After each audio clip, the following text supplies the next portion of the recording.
Rumah sakit di daerah istimewa Yogyakarta kewalahan menangani pasien COVID-19. Beberapa kasus kematian COVID terjadi saat pasien menunggu rujukan. Bahkan rumah sakit terpaksa harus memilih pasien dengan harapan hidup lebih tinggi dalam penanganan darurat.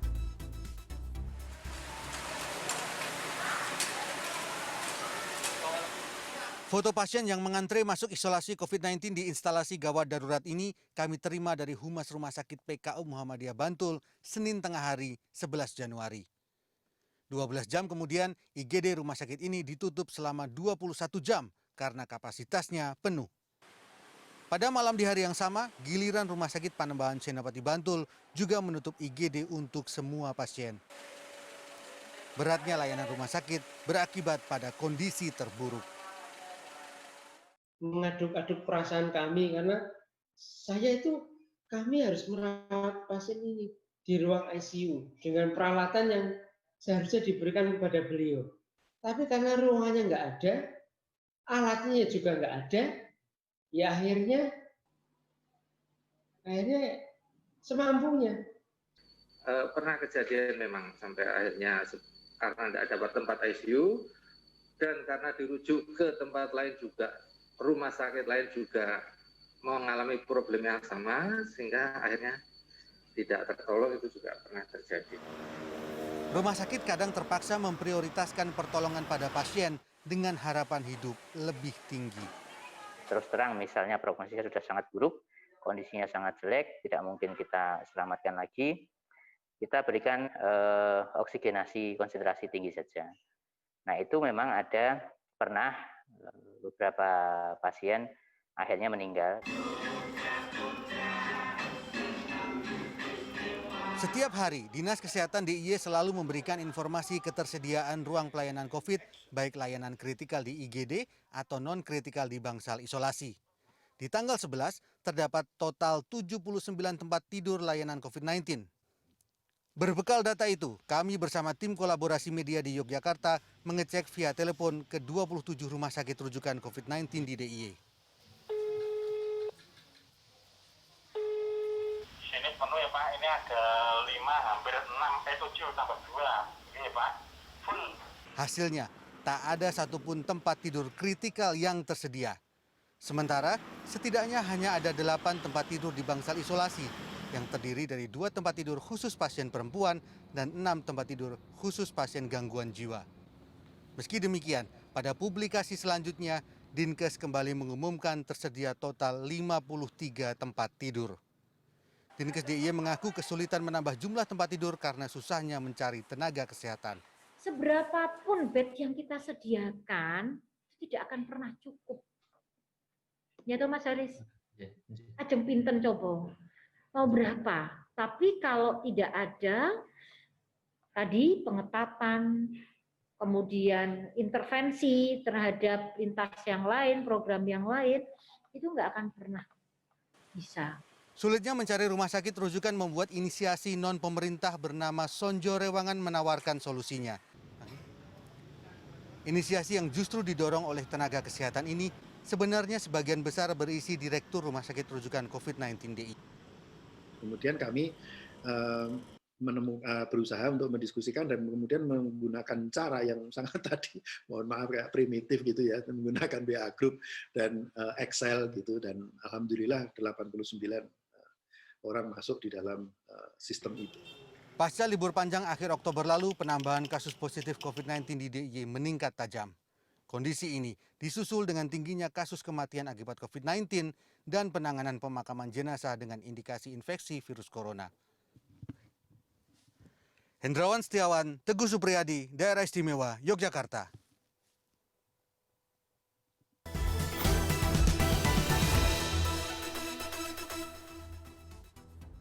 Perkembangan kasus COVID-19 di Yogyakarta kian meningkat, namun sayang penanganan pasien COVID-19 kian darurat. Jumlah pasien COVID melonjak berbanding dengan fasilitas kesehatan yang kewalahan hingga keterbatasan ruang rawat. Kami akan bahas malam hari ini bersama Siswanto, yaitu petanggung jawab pelayanan COVID-19 Rumah Sakit Akademik UGM, dan juga Rimawan Pradiptyo, inisiator Sambatan Jogja atau Sonjo. Kami juga sudah berupaya untuk menghubungi Sekretaris Daerah Istimewa Yogyakarta, namun sampai dengan sore hari ini kami belum mendapatkan jawaban untuk ketersediaan atau bersedia wawancara di CNN Indonesia Connected. Saya akan sapa Pak Siswanto, Pak Rimawan, selamat malam. Selamat malam, ya. Iya, bisa mendengar suara saya jelas? Sangat jelas. Sangat jelas, oke.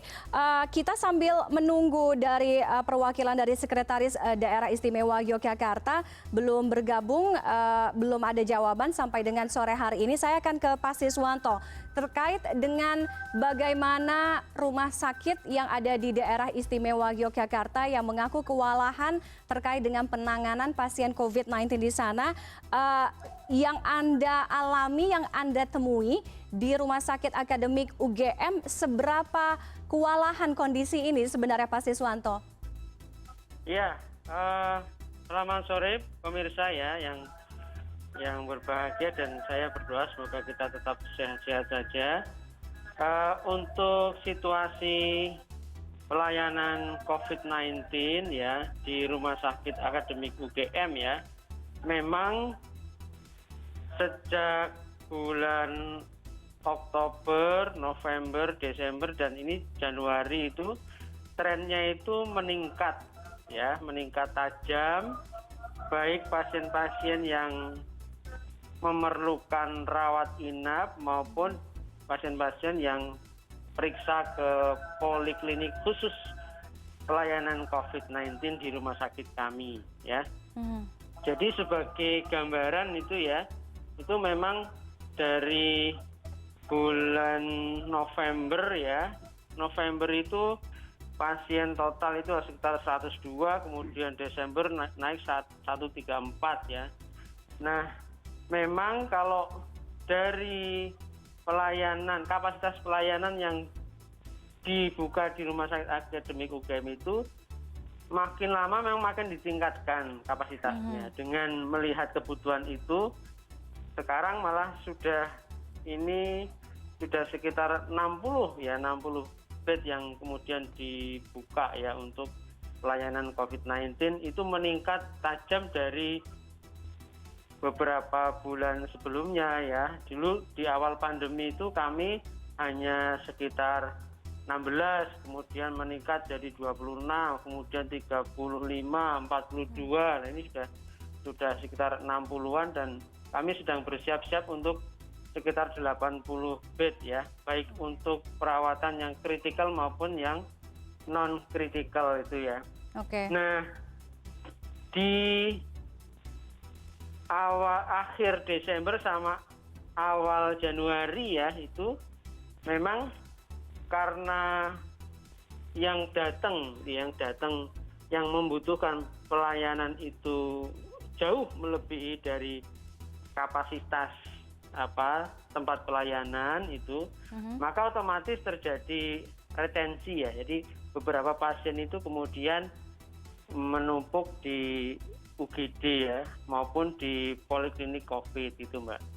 Oke. Tadi Anda sebutkan bahwa tren peningkatan ini bahkan dari yang mulanya mungkin di awal masa pandemi sekitar 20-an bed atau tempat tidur begitu ya Pak ya.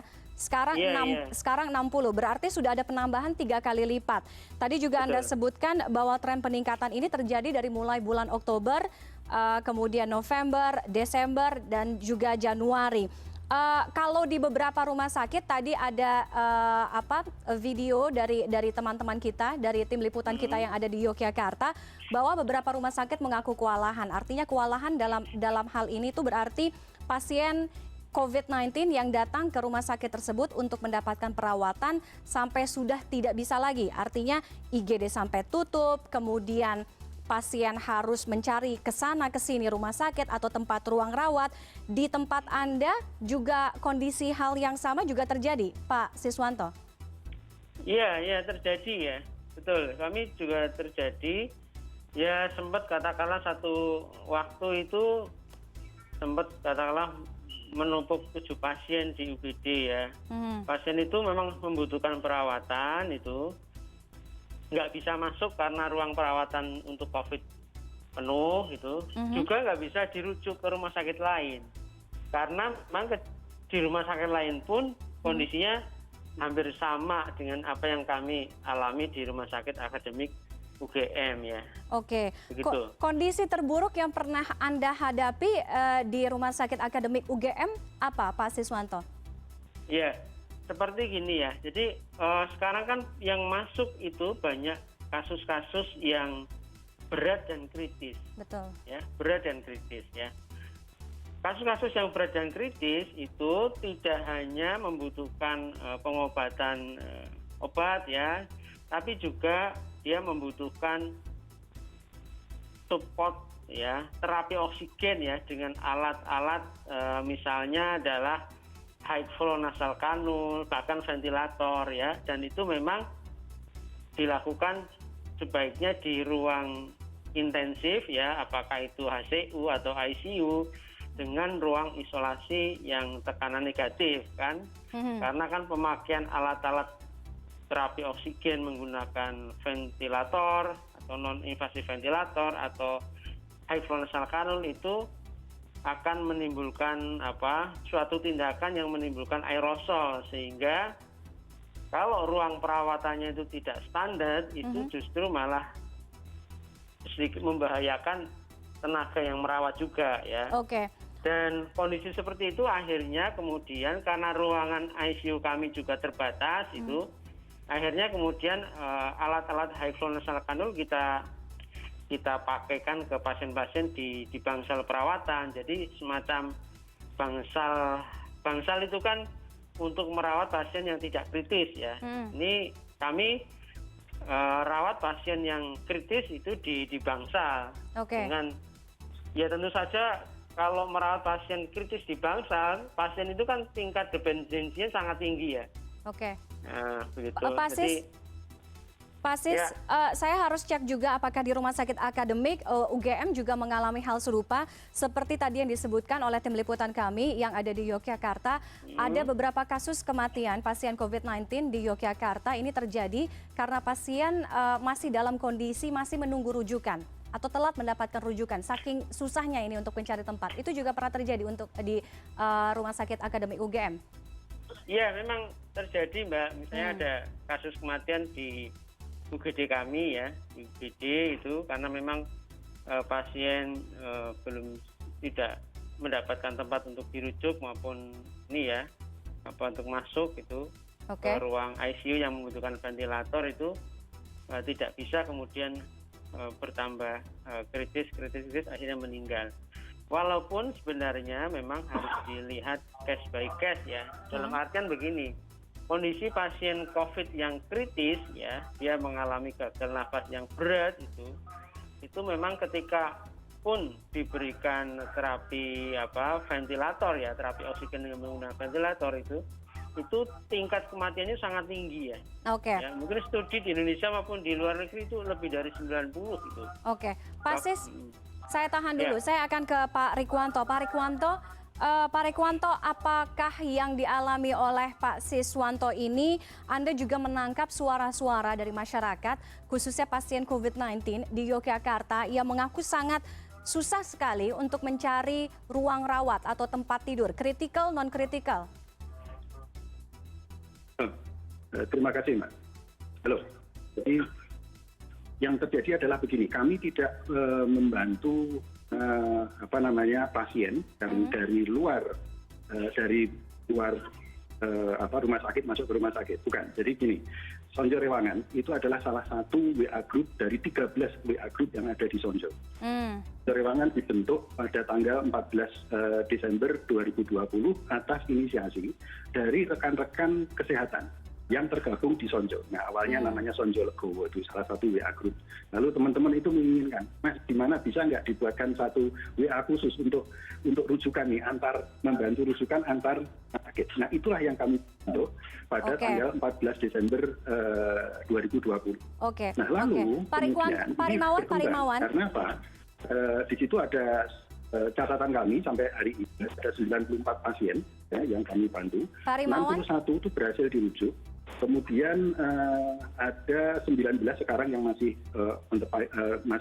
antri gitu, menunggu rujukan. 12 wafat dan 2 orang itu minta dipulangkan karena mereka tidak mau menunggu rujukan terlalu lama. Mereka akan mencari rujukan sendiri. Ini yang terjadi sampai hari ini. Pak Rimawan, sebentar Pak Rimawan, saya harus potong dulu. Kita akan lanjutkan perbincangannya usai jeda. Kita harus jeda commercial break terlebih dahulu. Kita akan kembali sesaat lagi. Tetaplah di Indonesia Connected.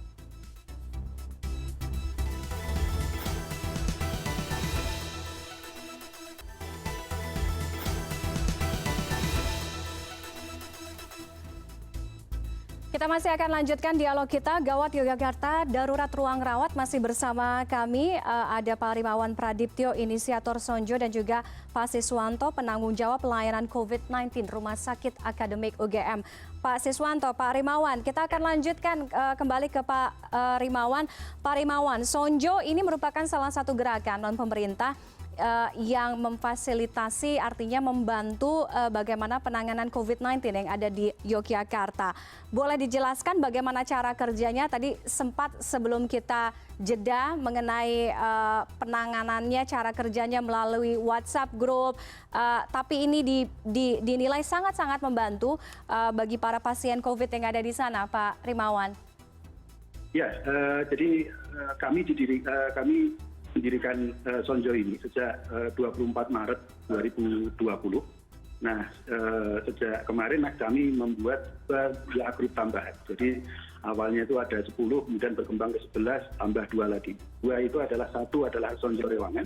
Ini untuk membantu rujukan pasien, sistem rujukan pasien dari satu rumah sakit ke rumah sakit lain. Jadi pasien sudah masuk dulu ke rumah sakit, baru kemudian dicari ini siapa yang rumah sakit mana yang bisa dirujuk. Itu satu.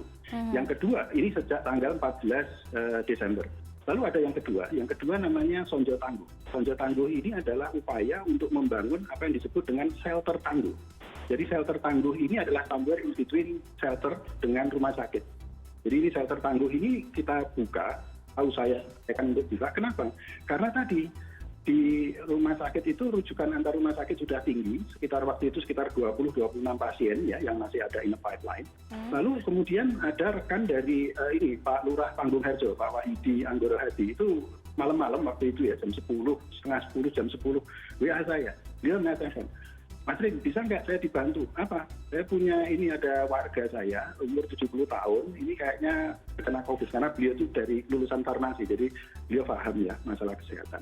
Bisa nggak dirujuk ke salah satu rumah sakit? Saya mengatakan, Pak, Sonjo Rewangan bukan untuk itu, karena Sonjo Rewangan itu pasien harus masuk dulu ke rumah sakit, lalu kemudian antar rumah sakit terjadi rujukan.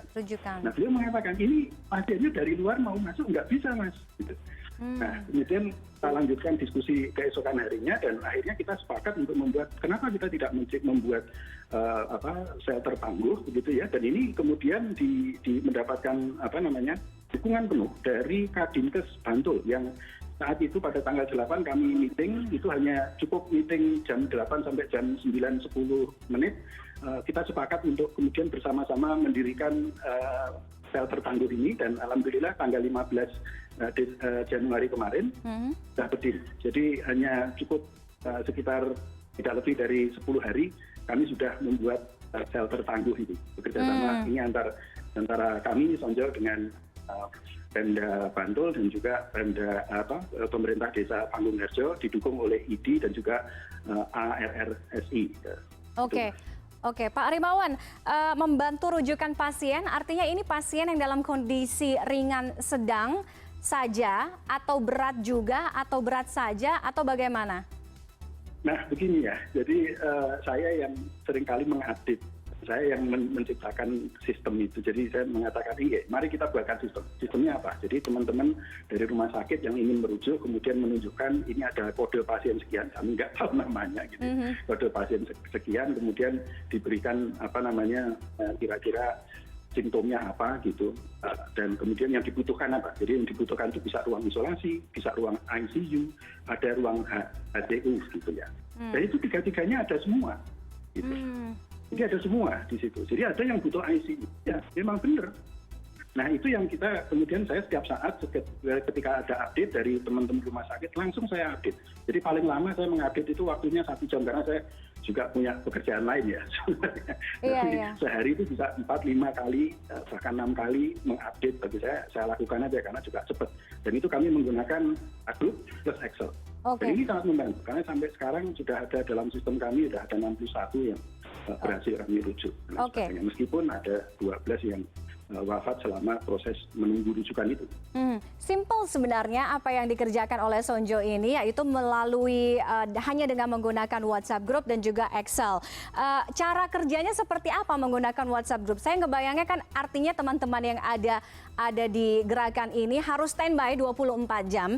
Kemudian mengaturnya seperti apa ini pasien-pasien ini yang ingin dirujuk? Artinya apakah jika pasien tersebut berdomisili di lokasi A harus juga mendapatkan rujukan mencari yang di lokasi yang sama atau seperti apa? Ini bagus untuk ditiru daerah lain juga soalnya. Ini hanya untuk yang sudah masuk di rumah sakit. Jadi bukan orang dari luar. Jadi ini pasien sudah masuk ke rumah sakit, sudah masuk IGD, pasien tidak tahu dia sakit COVID atau tidak. Begitu di IGD kemudian diidentifikasi yang bersangkutan sakit, terkena COVID, barulah kemudian dirujuk antar rumah sakit ini. Jadi tidak masalah yang bersangkutan asalnya dari mana, tidak masalah. Ya. Dan yang kami lakukan adalah rekan-rekan itu cukup posting di WA Group. Kami sudah buatkan form yang sangat sederhana sekali. Lalu kemudian saya update di Excel. Excel itu setiap saat diupdate itu saya tampilkan. Sehingga masalah dari rujukan itu adalah bukan rumah sakit yang merujuk, tapi rumah sakit yang dirujuk. Karena rumah sakit yang dirujuk itu harus menyiapkan segala peralatannya. Nah, yang kami coba lakukan itu kemudian saya menggunakan, ini pakai metode pasar aja, kayak auction saja, kayak lelang aja. Ya sudah, kita berikan ini adalah list pasien yang membutuhkan ruang ICU atau ruang HCU atau ruang isolasi. Silahkan nanti berdiskusi, ada kontak personnya juga, siapa yang merujuk. Silahkan di antara rumah sakit yang ada di situ, itu saling kemudian berkolaborasi, bersinergi. Nah biasanya setelah ini dirujuk, itu ada yang memberitahu ke kami, posting lagi, Mas ini pasien kode sekian, ini sudah dirujuk di rumah sakit ini. Oke, jadi ada update informasinya ya. Kalau untuk shelter tangguh ini apa dan bagaimana, Pak Rimawan? Ya, jadi gini, shelter tangguh itu adalah upaya untuk kemudian mengatasi pasien yang dari luar rumah sakit tidak bisa masuk rumah sakit. Ya, ini jadi kami menangani dua, yang satu rewangan, satunya yang sudah antar rumah sakit, yang kedua itu adalah yang dari luar rumah sakit untuk bisa masuk ke rumah sakit. Nah, karena di rumah sakit penuh, maka kami kemudian berinisiatif untuk membuat shelter tangguh. Di mana shelter tangguh itu kebetulan di Desa Panggung Harjo itu ada rumah sakit Fatmasuri. Jadi itu betul-betul rumah sakit dulunya, tapi kemudian ada masalah itu tidak dipakai. Nah, kemudian kami gunakan itu. Gitu ya. Nah sekarang ini sudah ada 19 pasien yang ada di sana, tapi itu full meskipun kapasitasnya 100. Mengapa? Karena kami harus melakukan pembersihan, penyiapan dan lain sebagainya. Jadi sambil jalan per tanggal 15 kemarin sudah ada 10 pasien yang sudah masuk, tapi kemudian hari ini sudah ada 19. Ini akan kita tambah terus sampai 60 sebenarnya, tapi kemudian kita akan extend juga sampai menuju ke 100. Oke. Saya akan kembali ke Pak Siswanto. Pak Siswanto masih bersama kami ya, Pak Siswanto ya? Ya, masih Mbak. Oke, Pak Sis tadi juga mungkin sudah mendengarkan bagaimana penjelasan dari Pak Rimawan. Sebenarnya kalau tadi Pak Rimawan sampaikan yang menjadi masalah itu sebenarnya bukan rumah sakit yang merujuk, tapi rumah sakit yang dirujuk. Kita kembali ke Pak Siswanto, semakin kesini artinya kondisinya semakin kewalahan jika kita bandingkan dari awal pandemi. Tapi kalau misalnya disampaikan oleh dari pemerintah daerah Yogyakarta juga, sebenarnya enggak kok gitu, tidak kewalahan, tidak terlalu kewalahan, masih ada tadi disampaikan bed untuk critical, kemudian juga non critical bed gitu. Tanggapan Anda?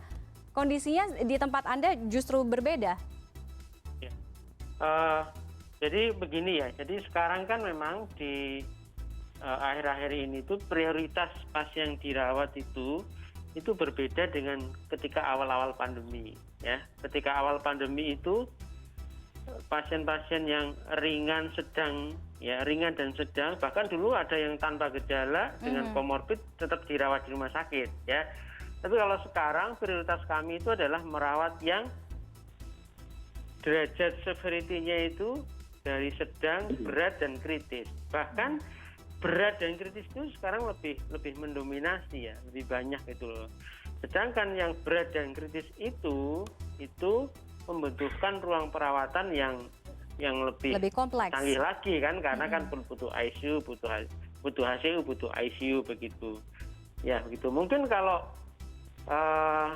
dilihat ya, katakanlah kapasitas berbagai rumah sakit itu mungkin yang bangsal itu mungkin masih ada, tapi kemudian yang kebutuhan terhadap ICU yang meningkat inilah yang kemudian karena pasien berat dan kritis yang bertambah itu yang tidak bisa kemudian dipenuhi ya. Jadi kalau sekarang memang dengan instruksi Pak Menteri itu kan kita diminta untuk meningkatkan rumah sakit diminta untuk meningkatkan kapasitas ya. Betul. Termasuk kapasitas ICU. Nah, itu pun kami di rumah sakit sedang meningkatkan itu ya. Harapannya nih dalam beberapa hari ke depan tuh dari ICU yang 5 ini ya, itu bisa meningkat sampai 5 plus 9, 14-an lah insya Allah. Oke, Pak Sis, saya mau tahu berapa pasien yang datang ke rumah sakit akademik UGM setiap harinya? Saya bisa sampaikan untuk data yang sampai Desember ya, karena ini sudah kami rekap ya Mbak.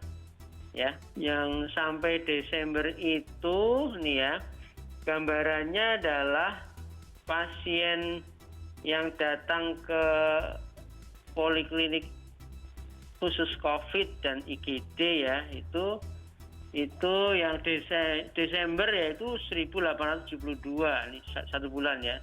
Yang IGD 107 ya. Okay. Kemudian yang dirawat itu Desember itu 134 ya. Per hari ini itu ada 60 pasien yang kami rawat ya di layanan COVID ya, Okay. Itu. Padahal sebenarnya kan kapasitas kami itu ya ini udah mepet kan 100%.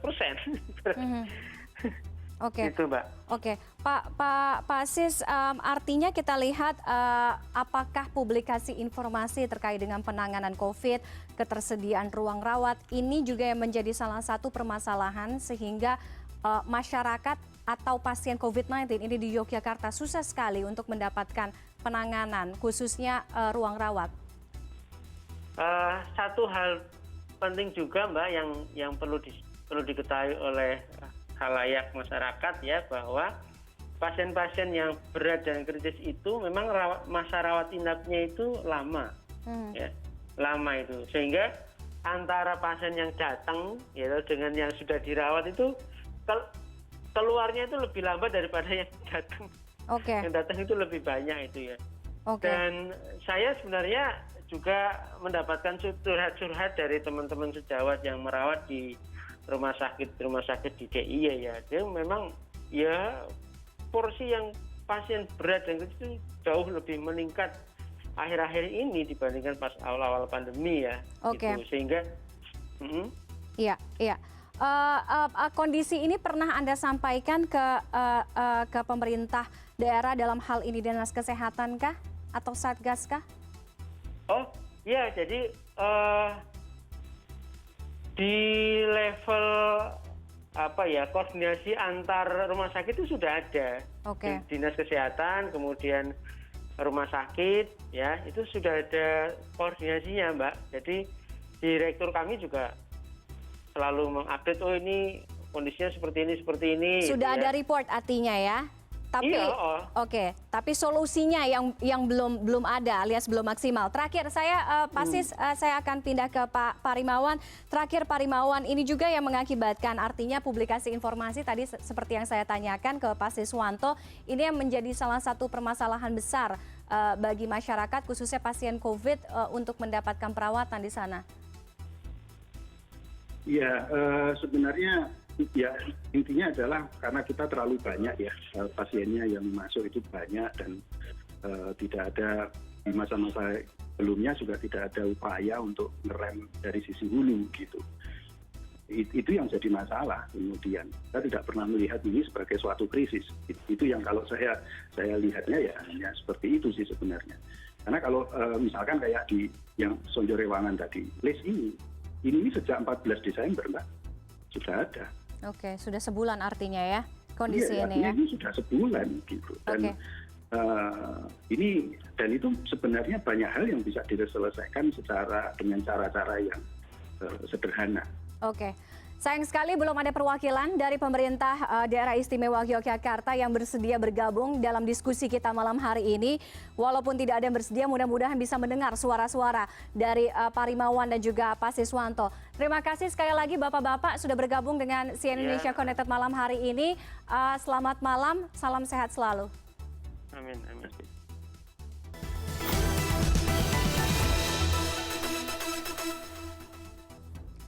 Kondisi rumah sakit di Daerah Istimewa Yogyakarta kewalahan menangani pasien COVID-19 ini menjadi perhatian warganet di lini masa, sangat memprihatinkan. Kita akan lihat cuitannya. Baik, yang pertama ini dia datang dari akun Dita Nindya. Ini tidak hanya terjadi di Yogyakarta, di kotamu, kota kita, dan banyak kota lainnya berjam-jam di IGD karena ruangannya penuh. Rumah sakit rujukan pun juga penuh, lebih dari 25.000 orang sudah meninggal karena COVID. Mereka bukan sekedar angka, mereka orang terkasih dari keluarga. Kemudian dari Atlantip, mencuit melihat kondisi Jogja. Dan sepertinya hampir semua kota di Jawa, rumah sakit sudah tidak mampu lagi menampung lonjakan kasus. Mohon bagi Anda para penentu kebijakan harus mempertegas untuk menekan laju. Kemudian berikutnya yang ketiga dari Lilo Ohan. Mencuit, ya Allah merinding, saya 2 kali cari rumah sakit untuk perawatan COVID, semuanya penuh. Adik saya seminggu yang lalu akhirnya dapat tempat isolasi di asrama kampus di Jogja. Ibu saya karena ada komorbid jadi harus mendapatkan perawatan. Kami bawa ke salah satu rumah sakit di Solo karena di Jogja memang sudah tidak memungkinkan lagi. Jadi harus menempuh perjalanan paling tidak 1 jam untuk mendapatkan perawatan. Berikutnya terakhir dari Niol. Take care ya, stay safe semuanya. Walaupun ini case di Jogja, angka COVID di Jakarta juga gila-gilaan. Cari rumah sakit rujukan nggak segampang itu, apalagi cari donor plasma. Mudah-mudahan segera tertangani untuk teman-teman yang ada di Yogyakarta. Kami kembali usai jeda dengan 11 hari jatuhnya pesawat Sriwijaya Air SJ182. Komite Nasional Keselamatan Transportasi menyatakan flight data recorder telah berhasil diunduh. Selengkapnya usai jeda.